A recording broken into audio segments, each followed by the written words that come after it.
तो मैंने उसके लिए एक स्ट्रैटेजी बनाई थी कि मैं 5 दिन में जो भी चीज़ें पढ़ता हूँ। Hello friends, welcome to my new blog. आपका मेरे नए ब्लॉग में स्वागत है। तो आज मेरा 75 डे का 13वां दिन है।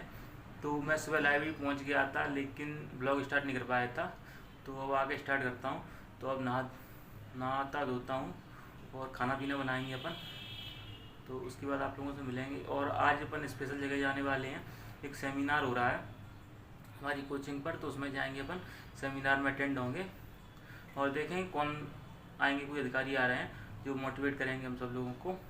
तो आपको दिखाएंगे कौन आता है। ये हमारे मोनू सर आ चुके हैं सेमिनार में जाने के लिए। और तो हम सभी लोग सेमिनार में जाने के लिए तैयार हो चुके हैं। और हमारे साथ मोनू, जीतू और विवेक सर तैयार हैं। सारे लोग जे रहे, सारे लोग रेडी हो चुके हैं। चलिए सर, अब तैयारी, चलिए जाने की तैयारी। काफिला चलने वाला है, चल चुका है। तो हम बाहर रोड पर आ चुके हैं और सभी लोग चल ही रहे हैं। तो फिर पहुंच के मिलते हैं अपन। एंट्री कर रहे हैं अपनी, सर की एंट्री हो चुकी है। नाम लिख रहे हैं यहाँ पर। जीतू भी कर रहे हैं साइन अपने, और ये रहे अपने सर। फाइनली दोस्तों, हम पहुँच चुके हैं अपने कोचिंग पर, बिना इंस्टीट्यूट में। यहाँ पर सेमिनार से चालू होने वाला है। और हमारे पीछे मोनू सर और ये अपने है ही, साथ में विवेक सर और जीतू सर। चलते हैं हम। है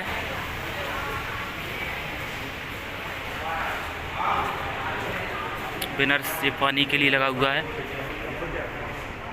तो मैंने उसके लिए एक स्ट्रैटेजी बनाई थी कि मैं 5 दिन में जो भी चीज़ें पढ़ता हूँ सप्ताह में, वो मैं लास्ट के 2 दिन अच्छे से रिवाइज करूँ।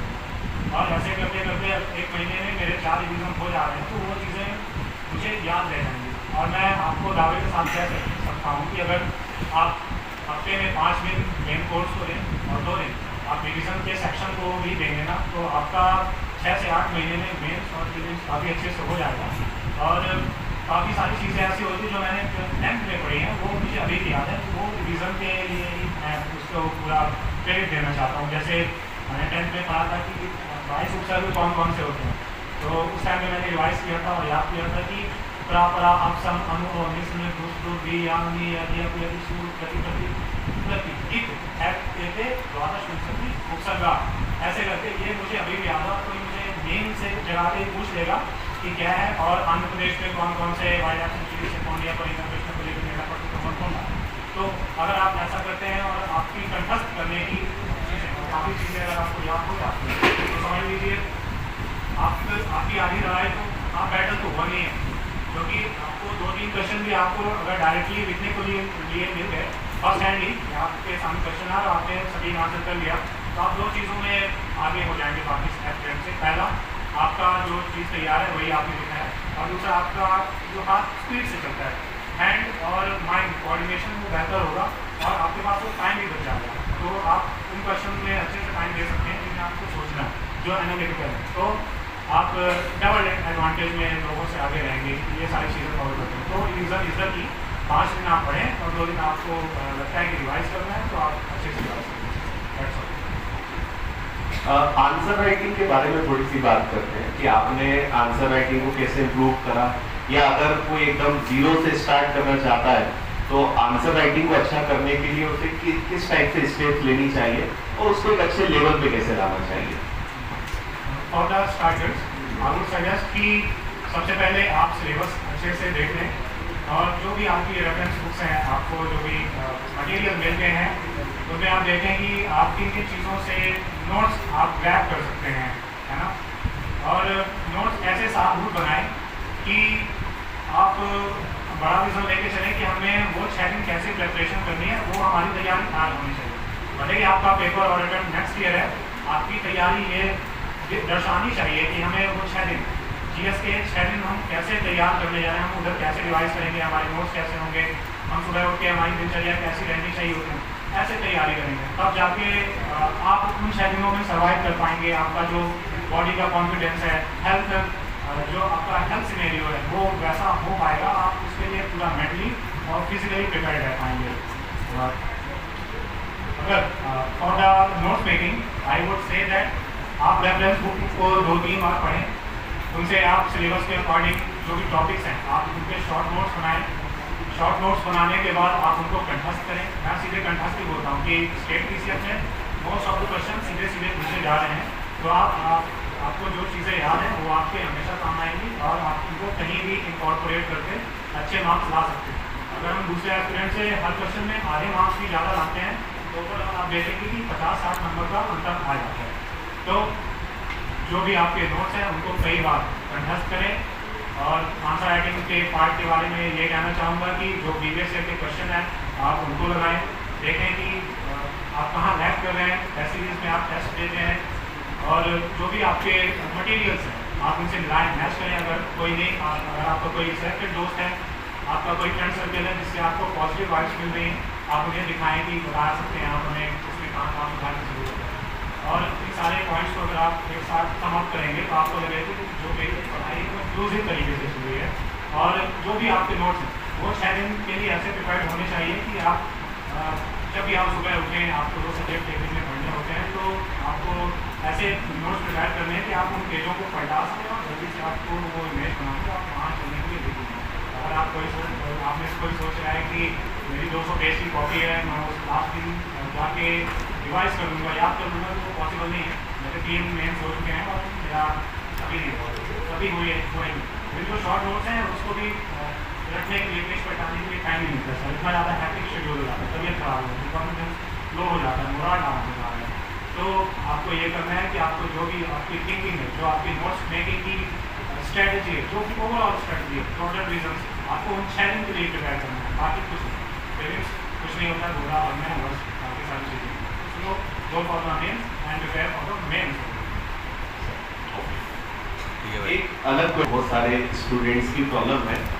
मैं आपसे ये जानना चाहता हूँ कि कंसिस्टेंसी का कितना रोल है, रेगुलरिटी के साथ पढ़ने का कितना रोल है, क्योंकि हमारे ये जो नन्हे मुन्ने बच्चे हैं, कुछ बड़े भी हो चुके हैं, दीपावली जैसे आ रही है तो इनका 10-15 दिन का प्लान बन चुका है कि 10-15 दिन को तो मस्त छुट्टी मारना है ना। और इसके बाद फिर क्लासेस तो मुझे लगता है कि ये यहाँ आने में तो काफी सिंसियर है, इंस्टीट्यूट डेली आते हैं, क्लासेस अटेंड करते हैं, लेकिन घर जाके इन्हें ऐसा लगता है कि यहाँ आ गए बहुत बड़ा काम हो गया, 5-6 घंटे यहाँ क्लास अटेंड कर ली, मतलब आज का दिन तो अपना हो गया। घर जाके कभी 1 घंटे पढ़ लिया, कभी 2 घंटे पढ़ लिया, है ना, नवरात्रि चल रहा है तो फिर गरबा देखने जाना पड़ेगा, करने जाना पड़ेगा। तो ये कितना जरूरी है लाइफ में, मतलब जब हम एग्जाम की प्रिपरेशन कर रहे होते हैं तो कंसिस्टेंट होना कितना जरूरी है, या इस प्रकार मैं इसको जनरली मेरी भाषा में बोलता हूँ, छोड़ पकड़ करते रहना, कभी पढ़ लिया, कभी 1 ही घंटा पढ़ा, कभी 4 घंटे पढ़ लिए, कभी 2-3 दिन तक पढ़ ही नहीं पाए, कभी छुट्टी मार दी। क्या इस तरीके से सिलेक्शन हो सकता है या कंसिस्टेंसी मेंटेन करना जरूरी है? कंसिस्टेंसी से आपका सिलेक्शन हो या ना हो, लेकिन कंसिस्टेंसी के बिना आपका सिलेक्शन नहीं हो सकता। आप लिख के ले लें, मैं सिग्नेचर कर दूंगा।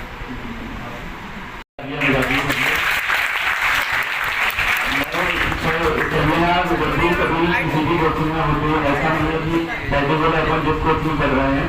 मैंने तो वहाँ कोचिंग नहीं की, तो मैं कर रहा था सुबह से लाइब्रेरी में, तो मेरे वहाँ पर फ्रेंड आते तो उन्होंने बोला कि सेमिनार है आज का, तो मैं उन्होंने जैसे बताया तो मैं जैसे ही पता चला तो मैं टाइम पर यहाँ पहुँचा।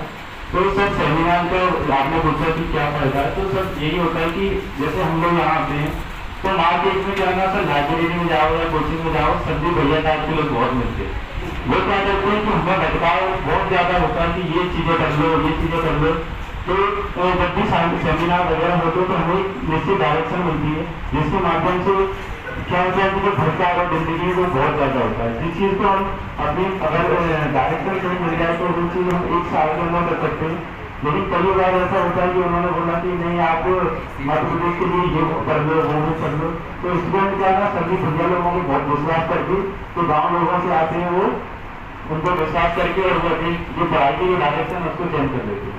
तो जब भी कोई सिलेक्टिव लोगों से बात करता हूँ, मैं भी ज़्यादातर कोचिंग में जैसे पढ़ा हूँ, जो भी मेरे से मिले और भी कई लोगों से बात की, तो मैं हमेशा बहुत कुछ सीखता हूँ और एक जल्दी बेहतर प्रयास इसके माध्यम से कर पाता हूँ कि हाँ हम इस चीज़ को हमें छोड़ना है और इस चीज़ को पकड़ना है। तो सेमिनार से हमें यही प्रैक्टिस होता है और जब भी टाइम मिले तो हमें जो भी एस्पिरेंट जो भी सिलेक्टेड हुए हैं उनसे बात करना चाहिए और उनकी रणनीति को जानना चाहिए।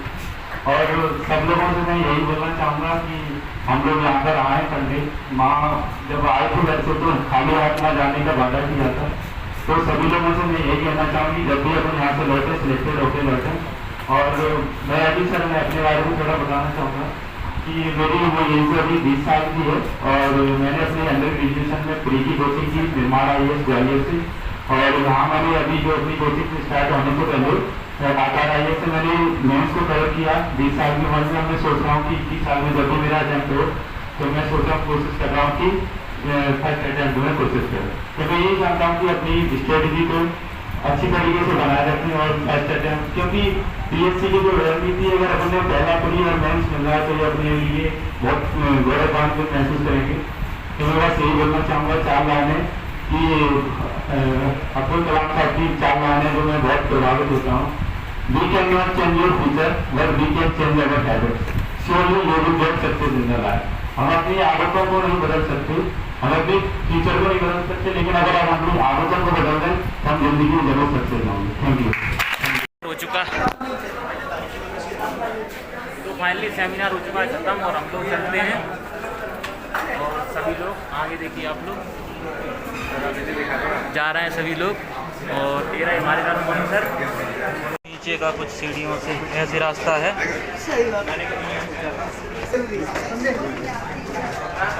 तो बाहर निकल आए हैं और अब लाइब्रेरी जाने की बारी है। तो बस सेमिनार ख़त्म हो चुका है और आज का ब्लॉग हम यहीं पर ख़त्म करते हैं अपना। तो आप लोग हमारे वीडियो को लाइक करें, शेयर करें, सब्सक्राइब करें, कमेंट करें। Thank you for this watching. Love you all. Thank you.